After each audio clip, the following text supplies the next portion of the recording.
Environmental private limited কোম্পানিকে এই কাজটা পুরোপুরি তার কনসালটেন্সি করবার জন্য আহ্বান জানিয়েছিল এবং আমরা গ্রহণ করি।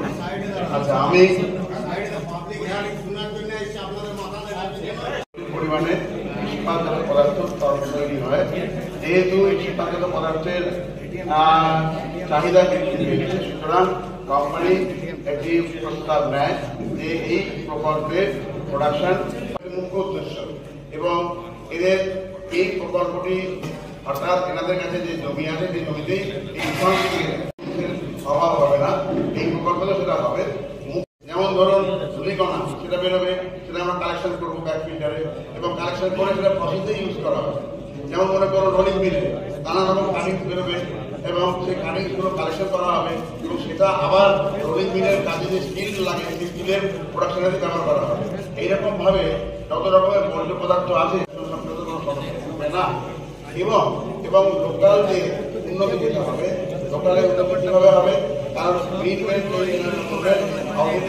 আছে এবং এক্সট্রা গ্রিন বেল্ট করার জন্য এখানকার যে বায়ু দূষণ বা অন্যান্য দূষণ যেগুলো হয় সেগুলো অনেকটাই প্রোটেক্টেড হয়। এরপরে আমরা আসছি এমপ্লয়মেন্ট।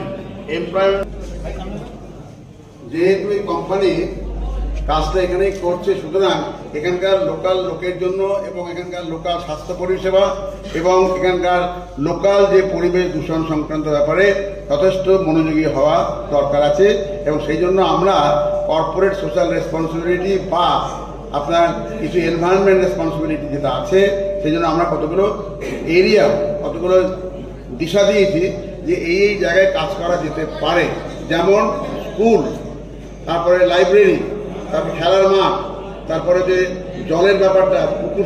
ভেস্তে গেল পরিবেশ বিষয়ক জনশুনানি। কারখানার উৎপাদন বৃদ্ধির উদ্দেশ্যে পারিপার্শ্বিক পরিবেশ বিষয়ক জনশুনানি ভেস্তে গেল নিতুরিয়ায়। ব্লকের সর্বরী অঞ্চলের বেনিপুরে অবস্থিত লৌহ ও সহযোগী সামগ্রীর উৎপাদনে নিযুক্ত একটি কারখানার নিজের উৎপাদন সম্প্রসারণের পরিকল্পনার বাস্তবায়নের জন্য সোমবার একটি সভা ও পরিবেশ বিষয়ক জনশুনানির আয়োজন করে সর্বরী সম্প্রীতি ভবনে। জানা গিয়েছে, কারখানা কর্তৃপক্ষের সঙ্গে পরিবেশগত বিরোধের মতপার্থক্য ও মতানৈক্যের জেরেই দিন ভেস্তে যায় সভাটি। সূত্রের খবর, 2003 সাল থেকে এই কারখানা লৌহ ইস্পাত ও সহযোগী সামগ্রী উৎপাদনের কাজে নিযুক্ত। বর্তমানে কারখানার সম্প্রসারণ করে রোলিং মিল সহ ক্যাপটিভ পাওয়ার প্ল্যান্ট গড়ে তুলতে উদ্যোগী হয়েছে। এই বিষয়ে সোমবার একটি সভা ও পরিবেশ বিষয়ক জনশুনানির আয়োজন করে কারখানা কর্তৃপক্ষ। তবে বেনিপুর, গোপালগঞ্জ, নিমডাঙ্গা, নামদীঘা, মনপুরা ইত্যাদি আশেপাশের উপস্থিত স্থানীয় গ্রামবাসীদের সঙ্গে মতপার্থক্যের জেরে এই দিনের শুনানি ভেস্তে যায় বলে সূত্রের খবর। কারখানা কর্তৃপক্ষের তরফে উচ্চ পদস্থ কর্তারা ছাড়াও এদিনের সভায় উপস্থিত ছিলেন জেলা প্রশাসনের পদস্থ আধিকারিকরাও।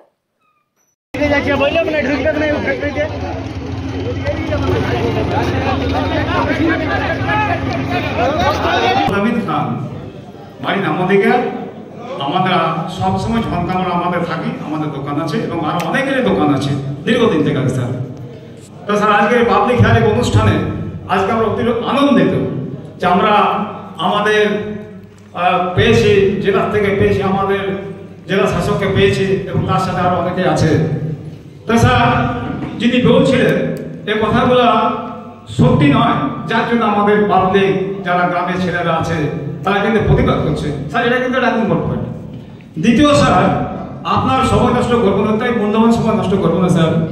তাই স্যার এক কথা বলে শেষ করছি, কাইন্ডলি স্যার আপনাকে আমরা জোর করে বলে বলতে পারি না, খুব রিকোয়েস্ট করে বলছি স্যার, কাইন্ডলি আপনি কারখানা এলাকাটা ঘুরে দেখেন, তারপর আপনার স্যার যা করবেন করবেন স্যার। এই আমাদের আদেশ, এই আমরা চাইছি স্যার যে আপনি এলাকাটা ঘুরে দেখুন কি অবস্থা। আজকে রাস্তা যেখানে এআইসি রাস্তা, ওনার বলা উচিত ছিল এটা সরকারি রাস্তা দখল করে রেখেছে এবং আশেপাশে পুকুরের জল, গাছের অবস্থা যদি দেখেন, ছেলেমেয়েদের লেখাপড়া, আপনি সব অবাক হয়ে যাবেন। এখন পর্যন্ত বিভিন্ন কারখানাতে 50 থেকে 60 লোক মারা গেছে খালি একবারে দূষণের জন্য। তাই স্যার আপনার কাছে অনুরোধ, স্যার একটাই, আপনি স্যার একবার ঘুরে দেখে যাবেন, এই বলে আমার বক্তব্য শেষ করছি। ধন্যবাদ। অনুরোধ করছি, এই যে প্রজেক্ট হবে আপনি সেটাকে কিভাবে নিয়ন্ত্রণ হয় বা হবে সেটা দেখুন, আর আমাদের যে আগের প্রজেক্ট ছিল সেগুলোতে কি মানে দূষণটা হয়ে আছে সেটা অন্তত দেখাশোনা করুন একটু, তাহলে এলাকার লোক বেঁচে যাবে। ঠিক আছে, যদি আপনার মনে হয় যে এগুলো করা উচিত, আপনি ঘুরে বুঝতে পারবেন যে করা উচিত নয়। এবং ওই যে বাচ্চাটা, যে বয়স্ক মহিলা বা বয়স্ক পুরুষ যারা ভুগছে রোগে, শ্বাসকষ্টে ভুগছে বা টিবিতে, এখানে টিবি আক্রান্তের সংখ্যা প্রচুর বেড়ে গেছে, এগুলো দেখা উচিত। এটা দেখুন, যদি সেভাবে কোনো কিছু আমার মনে হয় যে হ্যাঁ এদের আর্তনাদ আপনি শুনতে পাবেন না, যা হচ্ছে ঠিক হচ্ছে, তাহলে হোক। আর আমাদের তো কারো কাছে যাওয়ার নেই, আপনাদের কাছে শুধু অনুরোধ করতে পারে। স্বাধীন রাষ্ট্রে আমাদের বাঁচার অধিকার আছে। পলিউশন হওয়ার পরে একদিন আমি ওনাদের এইচআর সাহেবকে ফোন করলাম যে কি ব্যাপার একটু দেখুন। উনি আমাকে উত্তরে বললেন যে আপনি পলিউশন ডিপার্টমেন্টে যান সেন্ট্রাল।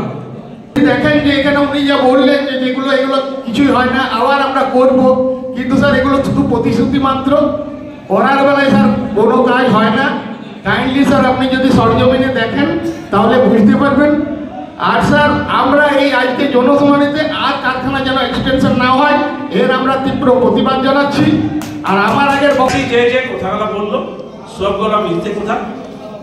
আপনার যে বললো যে আপনি স্যার এখন কাইন্ডলি আমিও আপনার কাছে অনুরোধ করছি যে সামনে আপনি যখন এসেছেন স্যার 2 মিনিট আমরা 5 মিনিট পরিদর্শন করে যাবেন যে আমরা কি কষ্টের মধ্যে আছি।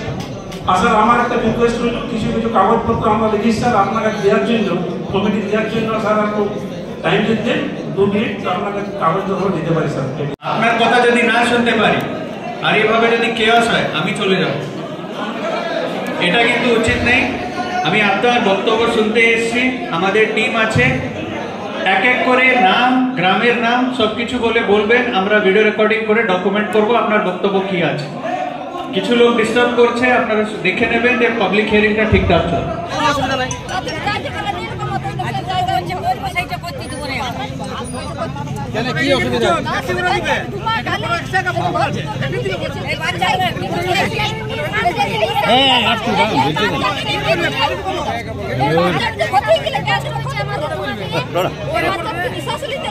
কোন গ্রামে বাড়ি?